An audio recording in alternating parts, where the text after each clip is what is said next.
Hello दोस्तों, Akash Kumar official channel में आप सभी का बहुत बहुत स्वागत है। दोस्तों, अगर आप रेलवे के किसी भी एग्ज़ाम की तैयारी कर रहे हैं, जैसे एएलपी हो गया, रेलवे ग्रुप डी हो गया, एनटीपीसी हो गया, या अदरवाइज और भी अदर किसी गवर्नमेंट एग्ज़ाम की तैयारी कर रहे हैं, तो यह वीडियो जो है आपके लिए बहुत ही हेल्पफुल होने वाला है। क्योंकि दोस्तों, इस वीडियो के माध्यम से आपको जो है हिस्ट्री के जितने भी पार्ट है, जीके के जितने भी पार्ट हैं, topic wise, chapter wise, youth competition का जितने प्रीवियस ईयर क्वेश्चन आपके रेलवे के एग्ज़ाम में पूछे गए हैं अभी तक, सभी को जो है एक एक प्रश्न को जो है बहुत ही डिटेल तरीके से यहाँ पर डिस्कस किया जा रहा है।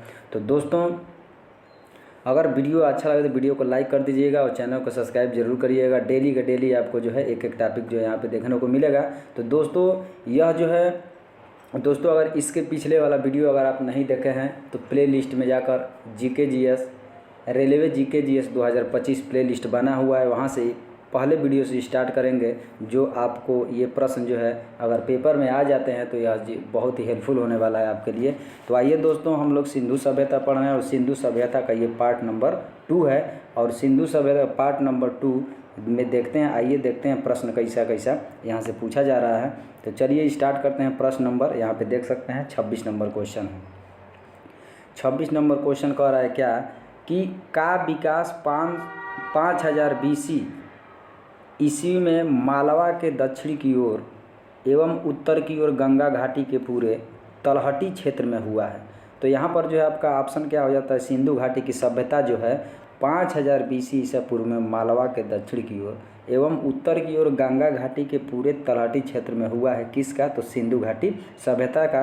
यहाँ पे देख सकते हैं कि सिंधु घाटी सभ्यता का विकास 5000 ईसा पूर्व में मालवा के दक्षिण की ओर एवं उत्तर की ओर गंगा घाटी के तलहटी क्षेत्र में हुआ था। तो इस प्रकार यहाँ पर जो है आपका राइट आंसर क्या, सिंधु घाटी सभ्यता हो जाएगा, राइट आंसर हो जाएगा। चलिए चलते हैं अगले क्वेश्चन की तरफ।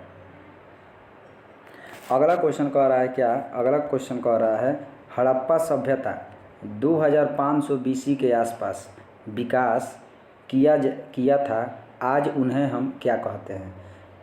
क्या कहते हैं? यहाँ पे ऑप्शन देख सकते हैं, पाकिस्तान और अफ़गानिस्तान, पश्चिमी भारत और पाकिस्तान, अफ़गानिस्तान और पश्चिमी भारत, भारत और चीन। तो यहाँ पर राइट आंसर आपका हो जाता है क्या, ऑप्शन बी, यानी पश्चिम भारत और पाकिस्तान। तो यहाँ पर इसको जो है अगर डिटेल के बारे में बात करें तो यहाँ पे आप देख सकते हैं कि हड़प्पा सभ्यता 2500 BC के आसपास विकसित हुई। हड़प्पा सभ्यता जो विकसित हुआ है कब हुआ? तो 2500 BC के आसपास हुआ। इस सभ्यता का विस्तार पश्चिमी भारत और पाकिस्तान में है। यह जो सभ्यता का विस्तार है कहाँ तक है? तो पश्चिमी भारत और पाकिस्तान में है। हड़प्पा रावी नदी के तट पर पाकिस्तान के मांटेगोमरी ज़िले में स्थित है। हड़प्पा कहाँ स्थित है दोस्तों? पाकिस्तान में स्थित है और मांटगोमरी ज़िले में स्थित है। अगर बात करें आगे तो इसकी खोज सन 1921 ईस्वी में दयाराम साहनी एवं माधव स्वरूप वत्स ने की थी। तो हड़प्पा सभ्यता की खोज किसने की थी? तो दयाराम साहनी और माधव स्वरूप वत्स ने की थी। और कब किया था? तो 1921 ईस्वी में किया था। आइए चलते हैं अगले क्वेश्चन की तरफ। अगला क्वेश्चन कह रहा है क्या, कह रहा है कि भारत का इतिहास सिंधु घाटी सभ्यता के जन्म से शुरू होता है, जो लगभग अस्तित्व में आई। किस ईसा पूर्व में आई? तो यहाँ से अभी इसके पीछे जो है हम लोग पढ़े हैं, यह जो सभ्यता जो है सिंधु घाटी की सभ्यता जो है 2500 ईसा पूर्व से माना जाता है। और यह जो है इस प्रकार यहाँ पर राइट आंसर आपका क्या हो जाएगा, 2500 ईसा पूर्व जो है हो जाता है। चलिए चलते हैं अगले क्वेश्चन की तरफ। और अगला क्वेश्चन आइए देखते हैं क्या कह रहा है। अगला क्वेश्चन कह रहा है क्या, कह रहा है कि सिंधु घाटी सभ्यता की सबसे महत्वपूर्ण विशेषता क्या थी? सिंधु घाटी सभ्यता की सबसे महत्वपूर्ण विशेषता क्या थी? तो दोस्तों, सिंधु घाटी सभ्यता की सबसे महत्वपूर्ण विशेषता ये थी, यहाँ पर जो है ईंट के भवन बने थे। किसके भवन बने थे? तो ईंट के भवन बने थे। तो देख सकते हैं यहाँ पर सिंधु घाटी की सभ्यता सबसे महत्वपूर्ण विशेषता ईंट के बने भवन थे। ईंट के बने क्या थे? भवन थे, इसकी विशेषता थी। यह विश्व की प्राचीन नदी घाटी सभ्यताओं में प्रमुख है। ईंटों का प्रयोग सभी हड़प्पा बस्तियों में किया गया था। इस समय की ईंटें एक निश्चित अनुपात पे थी, यानी कि उस समय जो भवन बने थे ईंटों से, वहाँ पर जो है जो ईंट बनी थी उस ईंट का जो है रेशियो जो था, उनका जो अनुपात था किस अनुपात में था, तो यहाँ पर देख सकते हैं 4:2:1 में था, 4:2:1 में था। इस पॉइंट को आप अच्छे तरीके से नोट करेंगे कि ईंट जो हड़प्पा सभ्यता में जो है, सिंधु घाटी सभ्यता में जो ईंटें मिली थी वह जो है किस अनुपात में थी, तो 4:2:1 के अनुपात में थी। चलिए चलते हैं अगले क्वेश्चन की तरफ। अगला क्वेश्चन देखते हैं। अगला क्वेश्चन कह रहा है क्या, अगला क्वेश्चन कह रहा है कि सिंधु घाटी की सभ्यता है। भैया सिंधु घाटी की सभ्यता क्या है, तो सिंधु घाटी की सभ्यता जो है कांस्य युगीन सभ्यता है। सिंधु घाटी की सभ्यता क्या है, कांस्य युगीन सभ्यता है, क्योंकि यहाँ पर आप देख सकते हैं कि सिंधु घाटी सभ्यता को कांस्य युगीन सभ्यता भी कहा जाता है। सिंधु घाटी सभ्यता को क्या कहा जाता है, तो कांस्य युगीन सभ्यता भी कहा जाता है। आगे बात करें, इस सभ्यता में पहली बार, आगे बात करते दोस्तों, इस सभ्यता में पहली बार कांसा धातु का प्रयोग किया गया था। इस सिंधु घाटी सभ्यता में पहली बार किस धातु का प्रयोग किया गया था, तो याद रखिएगा कांसा धातु का प्रयोग किया गया था, जो तांबे और टीन का मिश्रण था। किस चीज़ का, कांसा जो है मिश्रण किसका था, तो तांबे और टीन का मिश्रण था। और सिंधु सभ्यता के 1400 केंद्रों को खोजा जा चुका है, यानी कि सिंधु घाटी की सभ्यता में जो है 1400 केंद्रों को क्या किया जा चुका है, खोजा जा चुका है, जिसमें 925 केंद्र भारत में हैं। 925 केंद्र कहाँ हैं, भारत में है। यह सभ्यता सिंधु और उसकी सहायक नदियों के आसपास विस्तृत थी। यह जो सभ्यता कहाँ थी, कहाँ कहाँ विस्तृत थी दोस्तों, तो सिंधु सभ्यता उसकी सहायक नदियों के आसपास क्या थी, विस्तृत थी। चलिए अगले क्वेश्चन की तरफ चलते हैं।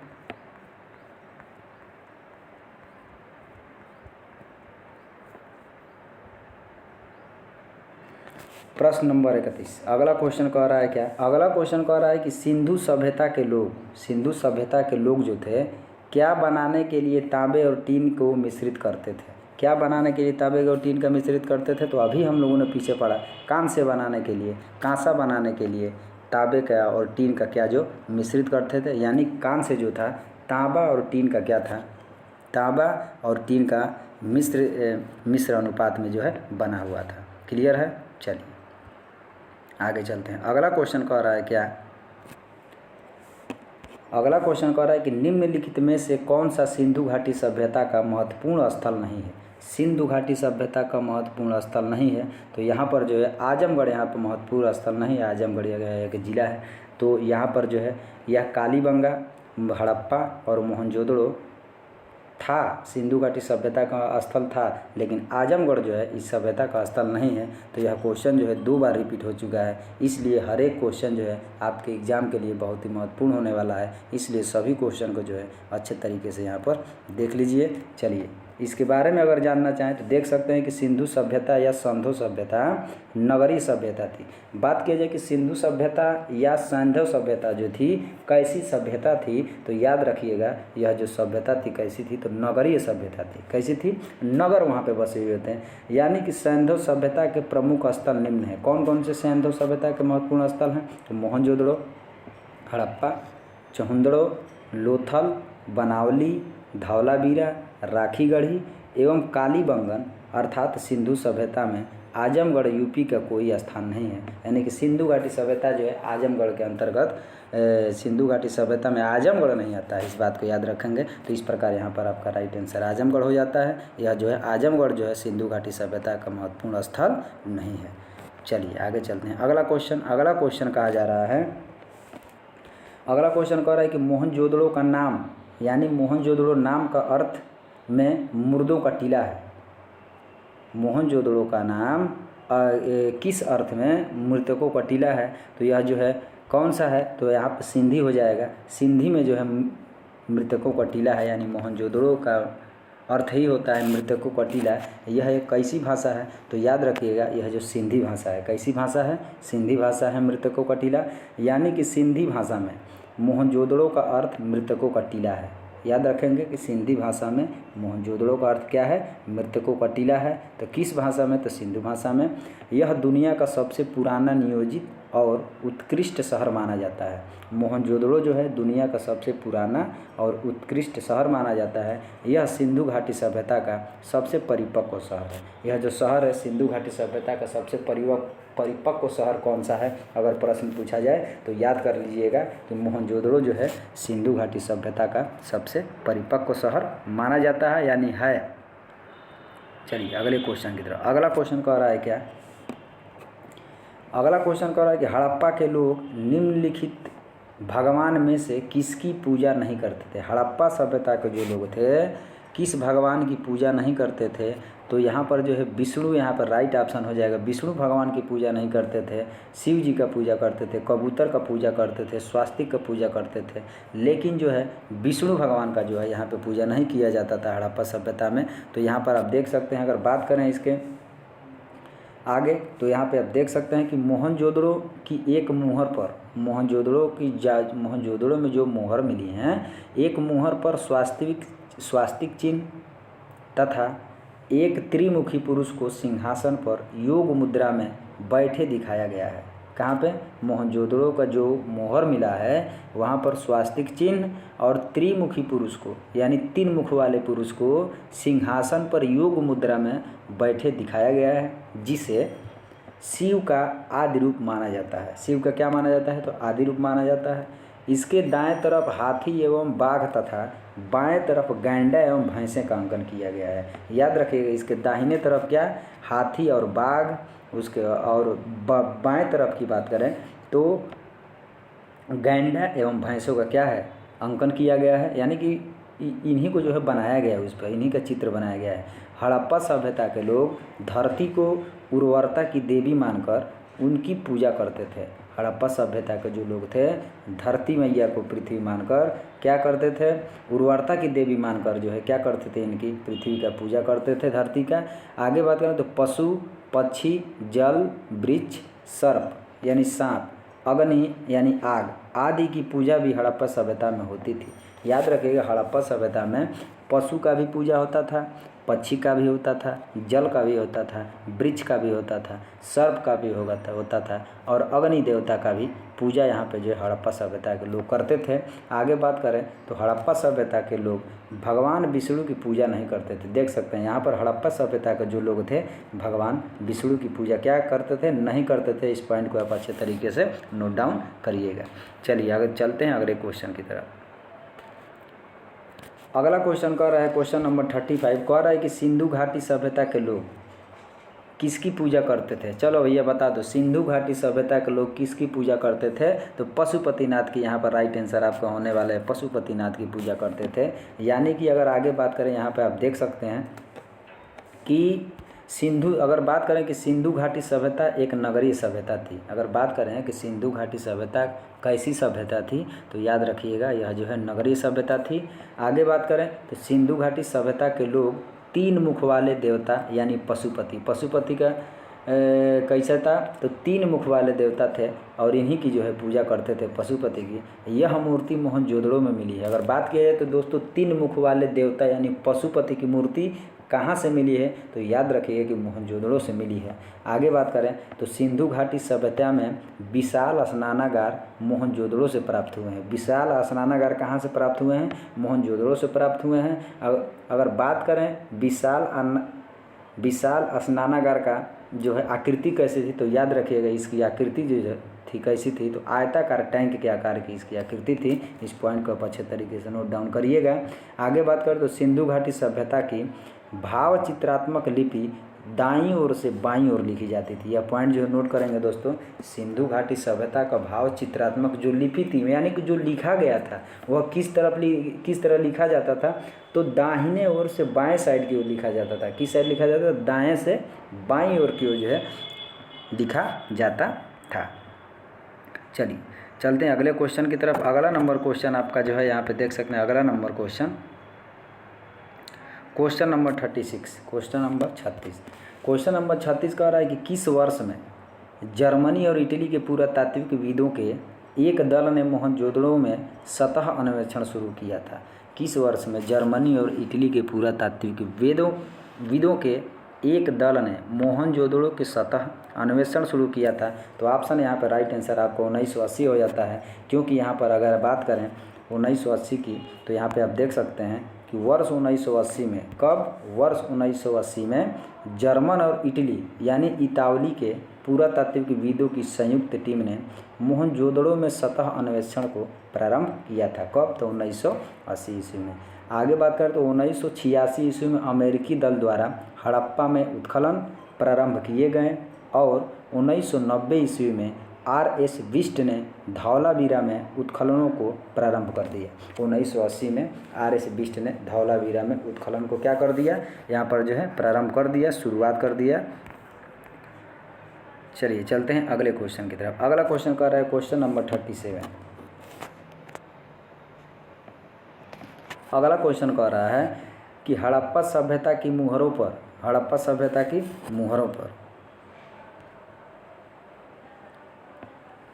हड़प्पा सभ्यता की मुहरों पर क्या था? हड़प्पा सभ्यता की मुहरों पर निम्नलिखित में से कौन सा पशु अक्सर देखा जाता था? हड़प्पा सभ्यता की जो मुहरें मिली थी हड़प्पा सभ्यता में, उस पर जो है किस पशु को अक्सर देखा जाता था? तो बैल को जो है यहाँ पर आपका राइट आंसर होने वाला है। बैल को जो है यहाँ पर जो उस पर देखा जाता था, बैल हो गए, सांड हो गए, इन सभी को देखा जाता था। इस प्रकार यहाँ पर जो आपका राइट आंसर बैल होगा, क्योंकि यहाँ पर देख सकते हैं यहाँ पर डिटेल में दिया गया है। क्या दिया गया है कि हड़प्पा सभ्यता में पाई जाने वाली मुहरें आयताकार, गोलाकार, वर्गाकार एवं बेलनाकार थीं। जो हड़प्पा सभ्यता से मुहरें प्राप्त हुई थीं उनकी आकृति कैसी थी? तो याद रखिएगा, आयताकार थी, गोलाकार था, वर्गाकार और बेलन के आकार का था। आगे बात करें तो इन मुहरों पर हाथी, गैंडा, बाघ, बकरी, बैल जैसे पशुओं की आकृति विद्यमान थी। तो याद रखेंगे इन मुहरों पर किसका किसका आकृति था? तो हाथी का था, गैंडा, बाघ, बकरी एवं बैल जैसे पशुओं की आकृति जो है विद्यमान थी। उल्लेखनीय है कि हड़प्पा सभ्यता की मुहरें मध्य एशिया के उम्मा और उर शहरों में तथा इनके साक्ष्य मोहनजोदड़ो, लोथल तथा कालीबंगा में भी मिलते हैं। इनका जो साक्ष्य मिलता है कहाँ कहाँ मिलता है? तो मोहनजोदड़ो में, लोथल और कालीबंगा में भी इनका साक्ष्य जो देखने को मिलता है। आगे बात करें जिससे इनके व्यापारिक क्रियाकलापों का बोध होता है, या जिससे इनके व्यापारिक क्रियाकलापों का क्या होता है? बोध होता है। चलिए अगला क्वेश्चन। अगला क्वेश्चन कह रहा है कि निम्नलिखित में से कौन सा हड़प्पा स्थल शिल्प कलाओं के उत्पादन से संबंधित नहीं है? कौन सा स्थल, हड़प्पा स्थल शिल्प कलाओं के उत्पादन से संबंधित नहीं है?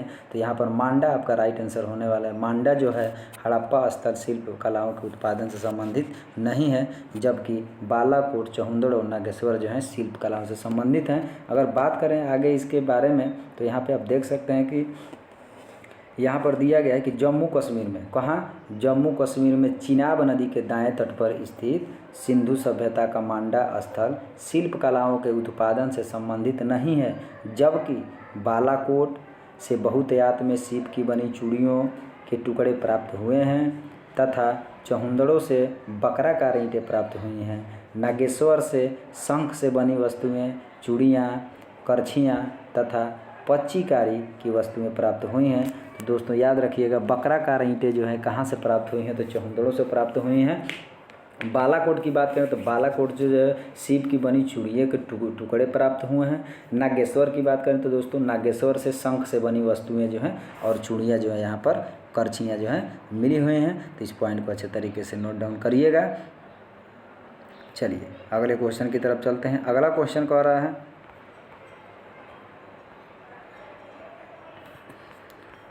तो दोस्तों यहाँ पर जो है हड़प्पा वैदिक सभ्यता जो है यहाँ पर जो है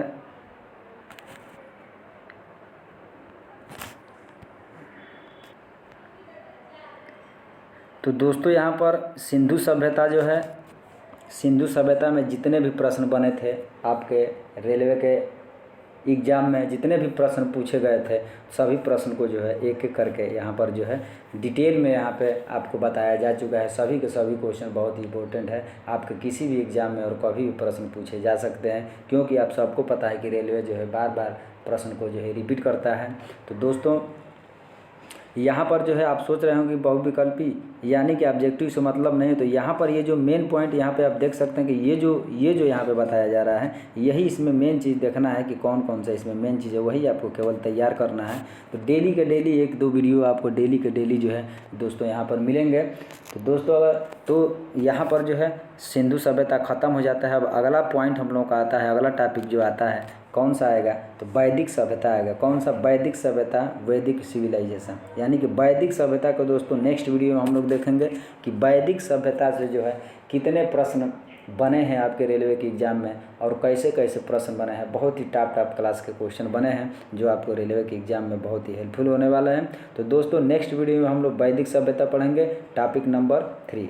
तो दोस्तों अगर पिछले वाली वीडियो नहीं देखे हैं तो प्ले लिस्ट में पड़ा हुआ है, railway GK GS 2025 play list बना हुआ है, वहाँ से जो है एकदम नौ पाषाण काल, उसके बाद सिंधु सभ्यता।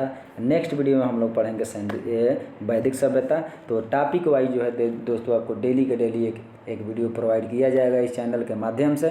तो दोस्तों ज़बरदस्त तरीके से तैयारी करते रहिए अपना। तो चलिए मिलते हैं फिर से नेक्स्ट वीडियो में। वीडियो अच्छा लगा है तो वीडियो को लाइक कर दीजिएगा और चैनल को सब्सक्राइब जरूर करिएगा। चलिए दोस्तों मिलते हैं फिर से नेक्स्ट वीडियो में, तब तक के लिए जय हिंद, जय भारत।